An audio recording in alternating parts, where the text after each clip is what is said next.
इसका एक बहुत अच्छा तरीका है। ये व्यक्ति को अपनी साधना में जोड़ना चाहिए और प्रतिदिन करना चाहिए। रोज़ सोने से पूर्व अपने सुबह से शाम तक की क्रियाओं की समीक्षा करें और देखिए कि आज मैंने कहाँ कहाँ गलत किया, कहाँ बुरा सोचा, कहाँ बुरा बोला, कहाँ बुरा किया, किस किस के साथ गलत किया, मुझ में क्या क्या कमियां रही। उन सब की निंदा करो, उनकी पुनरावृत्ति न करने का संकल्प करो। और यदि किसी व्यक्ति के साथ इस तरह का कोई दुर्व्यवहार हुआ है, उसे याद करके परोक्ष में क्षमा मांगो। और आज तो तुम लोगों के पास फ़ोन है, हो सके तो उसे हिम्मत करके कॉल करो, भाई साहब माफ़ करना, आज मैंने भावावेश में ऐसा कर दिया या जानबूझकर ऐसा कह दिया कर दिया, मुझे नहीं करना चाहिए, मुझे बड़ा अफसोस है, आप मुझे क्षमा करिएगा, दोबारा मैं इसकी पुनरावृत्ति नहीं करूँगी। तो आपका मन साफ होगा और इस तरह के दोषों से मुक्त हो पाओ। नमस्ते महाराज। कोटिशा नमोस्तु। महाराज जी, अभी मेरे दीदी जिया जी का बेटा जो अभी यूपीएससी में सिलेक्ट हुआ है, तो हम दोनों सारे परिवार को लेके आपके चरणों में आए हैं, बड़े पार्श्वनाथ भगवान के चरणों में, जिसमें 75 वर्ष की उम्र से लेके 4 महीने तक का बालक शामिल है। महाराज जी, तो इन धार्मिक यात्राओं को कराने से क्या पुण्य का लाभ होता है? और महाराज जी, अनेकांतवाद और श्यादवाद, इन दोनों में क्या अंतर है? कई जगह ये एक से महसूस होते हैं लेकिन अंतर समझ में नहीं आता। देखिए, ये बहुत अच्छी बात है कि कोई भी अच्छा कार्य हो तो हम उसका और अच्छा लाभ लें। पुण्य के कार्य में हमें अपनी सहभागिता देनी चाहिए। निश्चित आपके परिवार में जो योग बना है, कोई पुण्य उछला है तभी हुआ है, लेकिन इसे भी मैं बहुत अच्छे अर्थ में देखता हूँ कि पूरे परिवार को एक साथ तीर्थराज की वंदना करने का भाव बना और आप सब लोग इकट्ठे होकर आए। ऐसा करते रहना चाहिए। सामूहिक वंदना करने का भी बड़ा लाभ है। जितने लोग भी आएंगे सब पुण्योपार्जन करेंगे। इससे किसको क्या प्रेरणा मिल जाए कहा नहीं जा सकता। शास्त्रों में तीर्थ यात्रा करने और कराने को सातिशय पुण्य के बंध का कारण बताया। जितना बने हमें ऐसे अवसरों का लाभ उठाते रहना चाहिए ताकि हम उस सातिशय पुण्य के अधिकारी हो सके और सतत प्रयास करना चाहिए।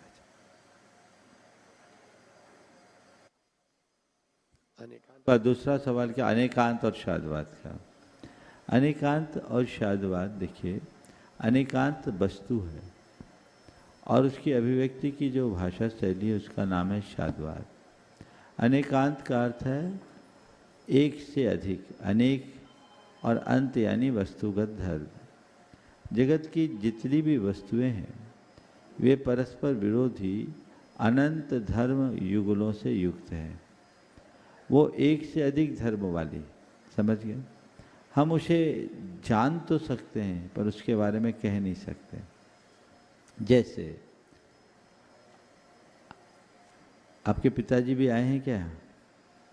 खड़े हो जाओ, थोड़ा बीच में आ जाओ। आप बीच में आओ, एक तरफ बेटा एक तरफ पोता।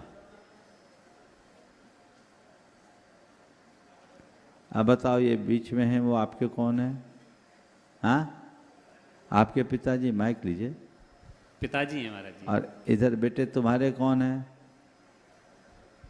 दादाजी। ठीक है।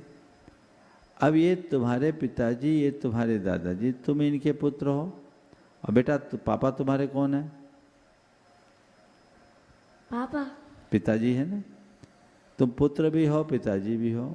ठीक है। तुम्हारे पिताजी भी हैं, दादाजी भी हैं, है ना।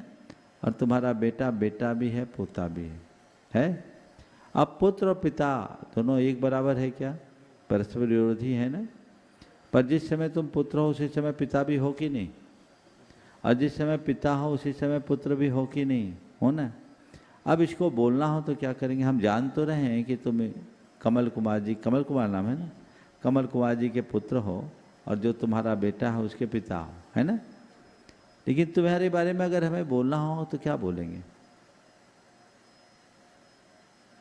अगर इन दोनों बातों को एक साथ बोलना है तो तुम्हारे पास कोई एक शब्द है जिसको बोला जाए? नहीं ना। तो उस समय यदि तुम्हारे पिताजी की प्रमुखता देनी होगी तो हम कहेंगे कि ये इनका पुत्र है, और तुम्हारे बेटे को प्रमुखता देनी होगी तो हम कहेंगे ये इनके पिता है। ठीक है। जिस समय पिताजी को प्रमुखता दी उस समय बेटा गौण हो गया, और जिस समय बेटा को प्रमुखता दी उस समय पिता गौण हो गया। लेकिन तुम्हारे साथ तो दोनों धर्म एक साथ है। तो अनेकांत क्या बताता है? परस्पर विरोधी अनंत धर्म युगलों का पिंड है वस्तु का स्वरूप। समझ गए? पर उसको कथन करने के लिए हमारे पास ऐसा कोई शब्द नहीं है, क्योंकि एक बार उच्चारित किया गया शब्द एक ही अर्थ को प्रकट करता है। उसके पास ऐसी क्षमता नहीं जिससे हम अनेक अर्थ प्रकट कर सकें। तो उसके लिए हमें कथन के क्रम को अपनाना पड़ता है, और कथन के क्रम को अपनाने में हमें किसी एक को प्रमुखता देनी होती है तो दूसरे को गौण करना पड़ता है। हम एक जिसको प्रमुखता देते हैं वो हमारे मुख से उच्चारित हो जाता है, और जो अनुच्चारित होता है वो गौण हो जाता है। समझ गए? इसी मुख्य गौण भाव से वस्तु तत्व के प्रतिपादन की जो भाषा शैली है उसका नाम है शादवाद।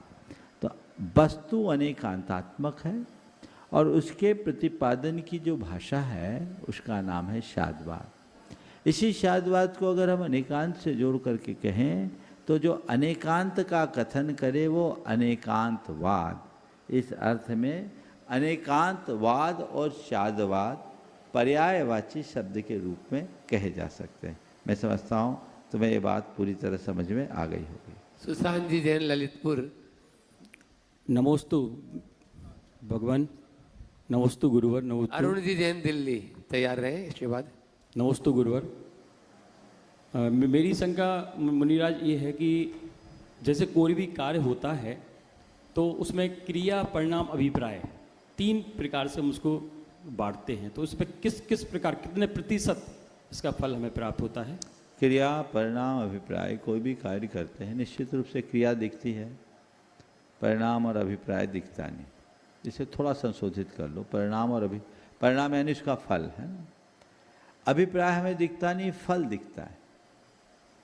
लेकिन सच्चे अर्थों में देखा जाए तो बाहिर फल तो क्रिया के अनुरूप मिलता है, आंतरिक फल हमारे परिणाम यानी भावों के अनुरूप मिलता है। हम कौन सी क्रिया कर रहे हैं उसका आंतरिक फल, आंतरिक परिणाम हमारे भीतरी अभिप्राय पे होगा।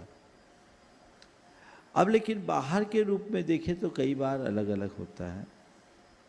हमारी क्रिया अच्छी होती है, अभिप्राय बुरा होता है, परिणाम बुरा निकल जाता है।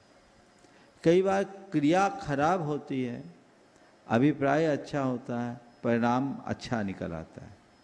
उदाहरण, बेटा दूध नहीं पी रहा है, माँ दूध पिलाना चाह रही है, बेटे का नाक दबा के बच्चे को निप्पल दे रही है दूध पी ले।